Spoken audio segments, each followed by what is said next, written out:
Students, आज हम आपको एक्सप्लेन करेंगे चैप्टर 6 स्वामी विवेकानंद। इसका हिंदी में अनुवाद इसमें इस तरह से है। बहुजन हिताय बहुजन सुखाय इत्यम का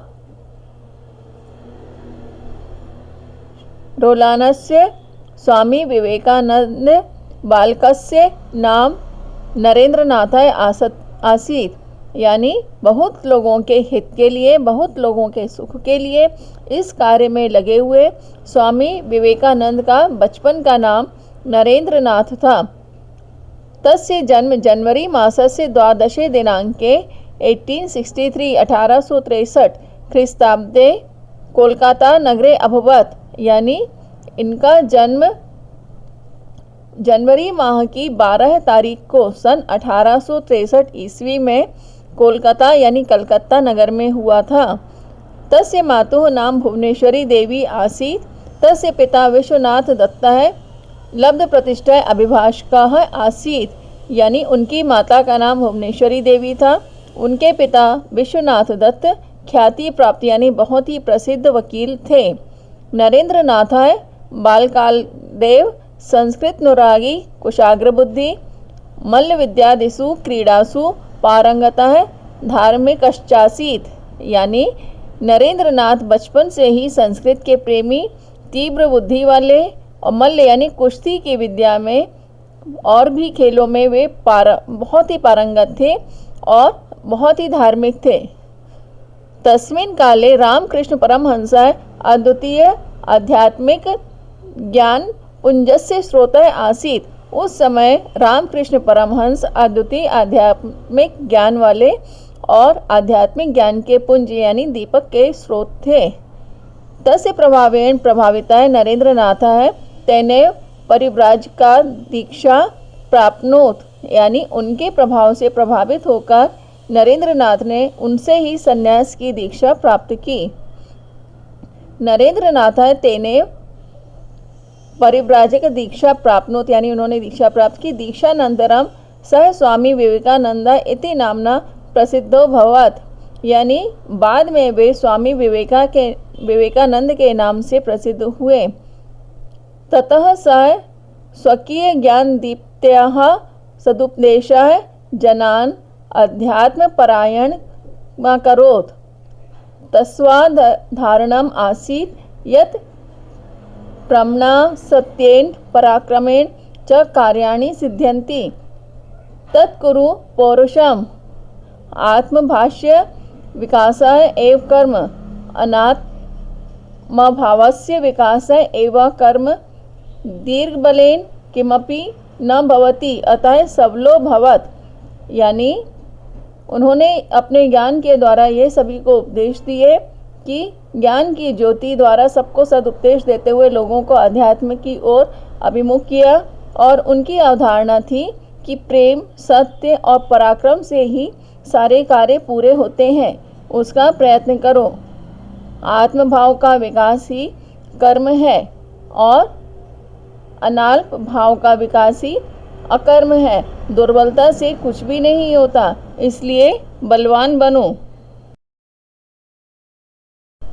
जीवन से अर्थ है उन्नतिरस्ति, उन्नतेः तात्पर्य हृदय स्रोदार्यमास्ति, परोपकारः एव जीवन गति है, यानी जीवन का अर्थ ही उन्नति है। उन्नति का तात्पर्य हृदय का औदार्य यानी उदारता का गुण है और परोपकार ही जीवन की चाल है, यानी जीवन की गति जो है दूसरों की भलाई करना यानी दूसरों के लिए उपकार करते रहना ही है। स्वार्थ भाव एवं मृत्यु, यानी जो मनुष्य स्वार्थी होता है और ये भाव आते हैं उसके लिए यह भाव मृत्यु के समान है। प्रेम भाव एवं जीवनम, यानी प्रेम भाव ही जीवन है। द्वेष भाव एवं मृत्यु हो, और द्वेष भाव जहाँ पर होती है वहाँ वो व्यक्ति मृत्यु के समान हो जाता है। प्रेम भाव एवं भक्ति ही ज्ञानम मुक्तिश्चासीत्, यानी प्रेम भाव ही भक्ति, ज्ञान और मुक्ति है। प्रेम बिना नेदम यदि मुपासते, यानी प्रेम के बिना वह नहीं है जिसकी उपासना वे करते हैं। सर्वथा दरिद्र नारायणों सेवितव्य है, और ऐसे व्यक्ति हमेशा गरीब रहते हैं। और अगर हम हमेशा दरिद्र नारायण या गरीब की सेवा हमें करनी चाहिए। यतो ही बुभुक्षितः दीनः उपेक्षितः विकलांगजनः दुर्बलः एव साक्षात् ईश्वरः, अतः एतेषाम् उपासना एव ईश्वरस्य आराधना अस्ति।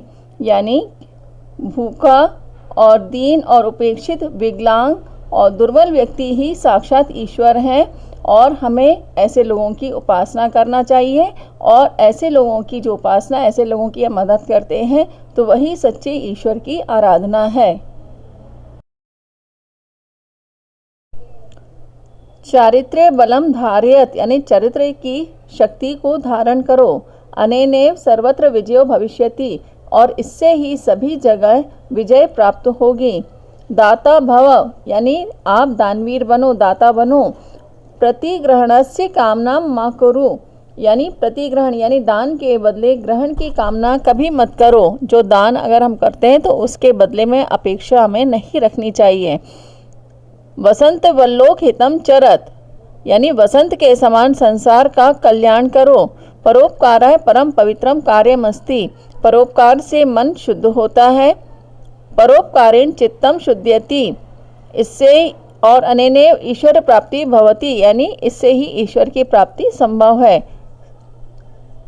सह वेदांत प्रचाराय स्वकीय खेलम जीवनम समर्पयामास, तेन हिंदू धर्म संस्कृतश्च प्रसारिते।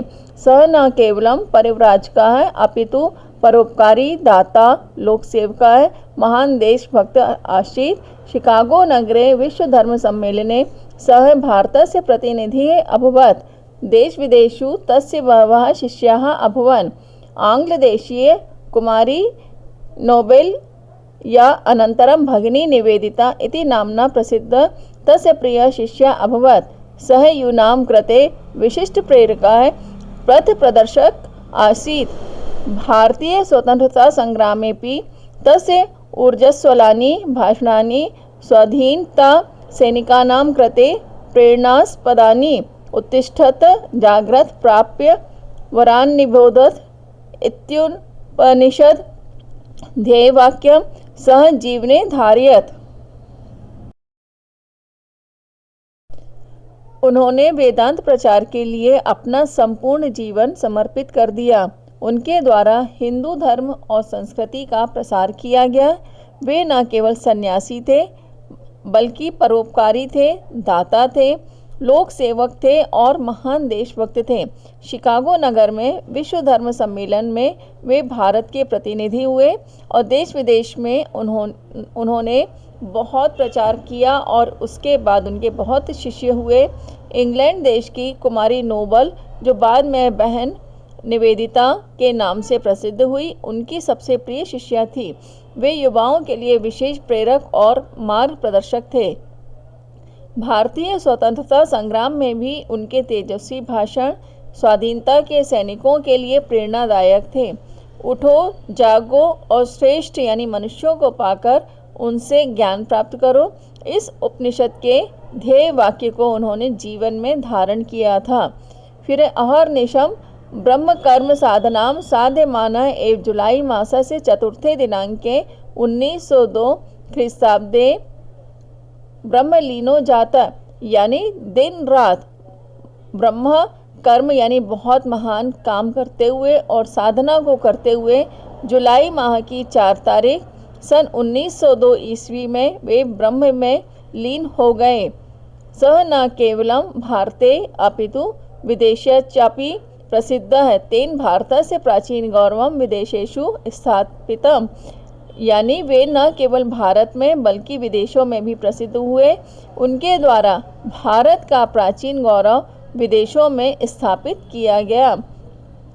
रवींद्रनाथ टैगोर कथयति यत् यदि कोपि भारतीय संस्कृतिं ज्ञातुमिच्छति तर्हि प्रथमं तेन स्वामी विवेकानंद विषये पठितव्यः, यानी रवींद्रनाथ टैगोर कहते थे कि यदि कोई भी भारतीय संस्कृति को जानना चाहता है तो पहले उसे स्वामी विवेकानंद के विषय में पढ़ना चाहिए और जानना चाहिए।